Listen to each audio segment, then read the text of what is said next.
देखिए परिमाण की कोटि, ऑर्डर ऑफ मैग्नीट्यूड किस प्रकार से हम निकालेंगे।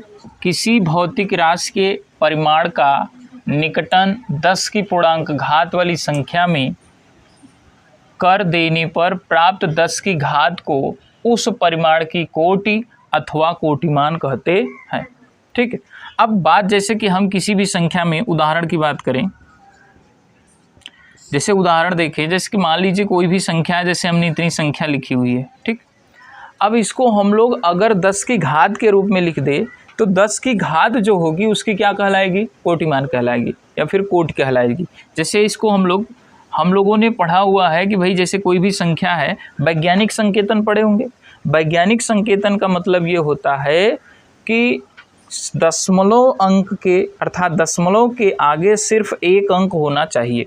दशमलव के आगे कितना, एक अंक होना चाहिए। जैसे कि ये है लिखा हुआ है 375, तो हमको लगाना है दशमलव के आगे सिर्फ एक अंक। कितना अंक, एक अंक। तो यहाँ लिखेंगे 3 दशमलव, मतलब दशमलव यहाँ होना चाहिए कि नहीं, 3.75। अब ध्यान से समझिएगा, जैसे इसमें दशमलव तो पहले था ही नहीं, तो हमें कैसे पता कि दशमलव कहाँ है। तो दशमलव जो है पूर्णांक में लास्ट में होता है। कहाँ आता है, लास्ट में। तो अब इसको हम इधर लेकर आए, इधर, तो कितने अंक ले आए, 1 2, 2 अंक ले आए हैं। तो जब 2 अंक ले आए हैं तो 10 पे घात कितना लगाएंगे, 2।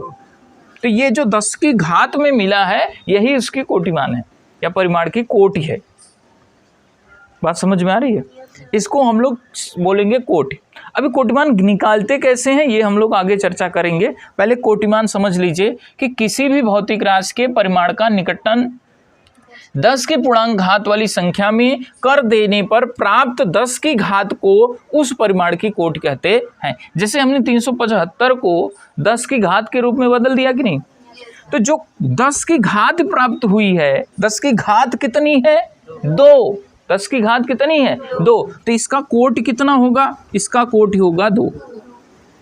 बात समझ में क्या, हमने देखिए परिभाषा में लिख दिया है कि किसी भौतिक राशि के परिमाण का निकटन 10 की पूर्णांक घात वाली संख्या में कर देने पर, मतलब कोई भी संख्या दी है तो उसको पहले 10 की घात में हमें बदलना है, उसके बाद उस परिमाण की कोटि, अर्थात 10 की घात को 10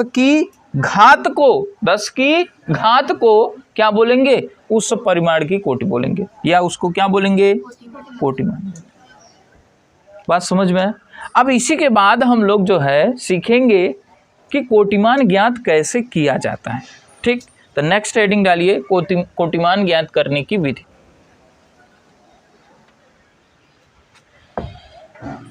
ये एग्जाम्पल लिखे कि नहीं, लिख लीजिए।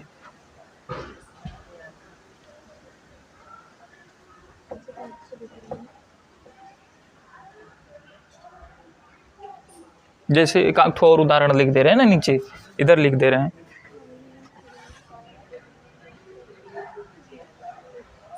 जैसे हमने लिख दिया है 305, कितना लिखा, 305। जब 305 लिख दिया तो इसको भी हम लोग 10 के घात में पहले बदलें। तो हमने क्या कहा, दशमलव के आगे सिर्फ एक अंक होना चाहिए। क्या होना चाहिए, एक अंक। तो दशमलव कहाँ लगाना पड़ेगा बताइए, 3 के ठीक बाद में। तो 3 के ठीक बाद में लगाना है तो 3.05 होगा। तो इसमें दशमलव पहले नहीं था तो 2 अंक इधर ले आए हैं, तो हम 10 पे घात कितना लगा देंगे, 2 लगा देंगे। और अब तक बताइए कोटि कितनी होगी इसकी, कोटि होगी 2। कोटि कितनी होगी, कोटिमान या कोटि जो है इसकी कितनी होगी, 2 होगी। अब और सुनिए, जैसे एक उदाहरण और लें, जैसे कि 0.00035 इतना लिख दिया। अब इसको भी हमें 10 की घात के रूप में बदलना है। तो 10 की घात के रूप में किस प्रकार से बदल सकते हैं। अब दशमलव देखिए, दशमलव के आगे क्या है, 0 है। हमने क्या कहा, दशमलव के आगे क्या होना चाहिए, संख्या होनी चाहिए, कोई अंक होना चाहिए।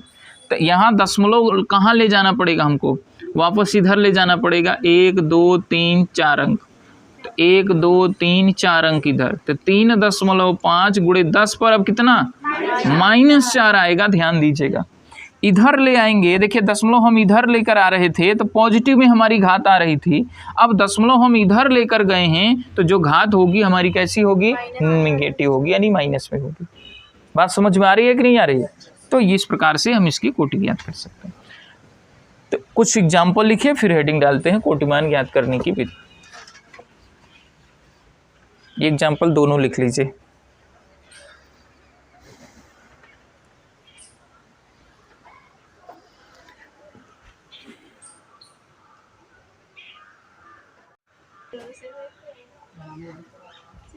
देखिए, अब हम लोग ज्ञात करेंगे, जानेंगे कि कोटिमान ज्ञात करने की विधि कौन है।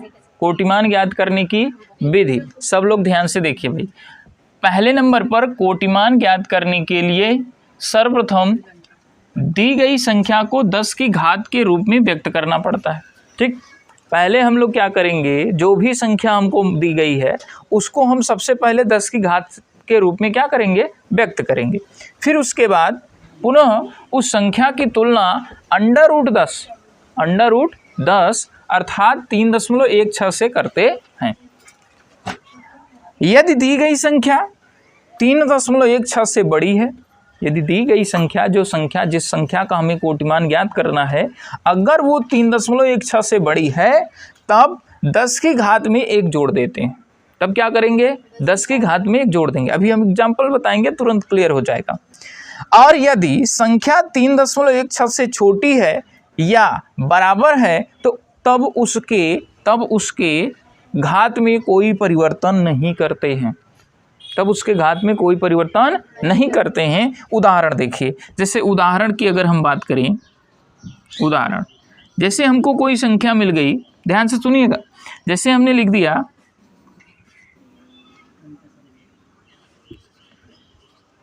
इतना मिल गया, अब कह दिया गया कि भैया इसको जो है इसका कोटिमान ज्ञात कीजिए।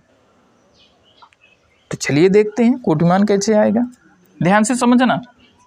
सबसे पहले हम क्या करेंगे, इसको सबसे पहले हमने क्या लिखा है, ज्ञात करने के लिए सर्वप्रथम क्या करेंगे, 10 की घात के रूप में व्यक्त करना पड़ेगा। और जब भी 10 की घात के रूप में व्यक्त करेंगे तो दशमलव के आगे कितने अंक होने चाहिए, 1 अंक होने चाहिए। तो 2.16 गुणित ये कितना हो जाएगा, 10 पर घात 2। अब हम तुलना करेंगे, किससे तुलना करेंगे, √10 अर्थात किससे, 3.16 से। देखिए तुलना अब करेंगे, तुलना करने पर ध्यान समझिएगा, ये कितना है, हमारी संख्या कितनी है, 2.16। अब बताओ ये बड़ा है कि छोटा है इससे, 3.16 से 2.16 छोटा है कि बड़ा है, ये छोटा है ना। तो जब छोटा है तब इसकी घात में कोई चेंजिंग नहीं करेंगे, यदि यह बड़ा होता। उदाहरण देखिए फिर से एक, मान लीजिए जैसे कि हमने लिख दिया इतना, ये लिख दिया है।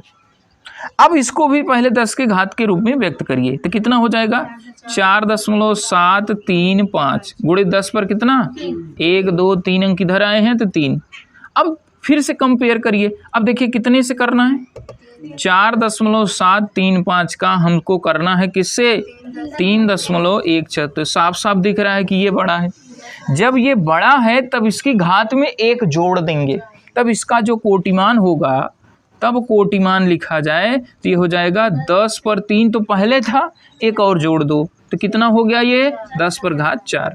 और इसमें कितना होगा, 10 पर घात 2 ही होगा।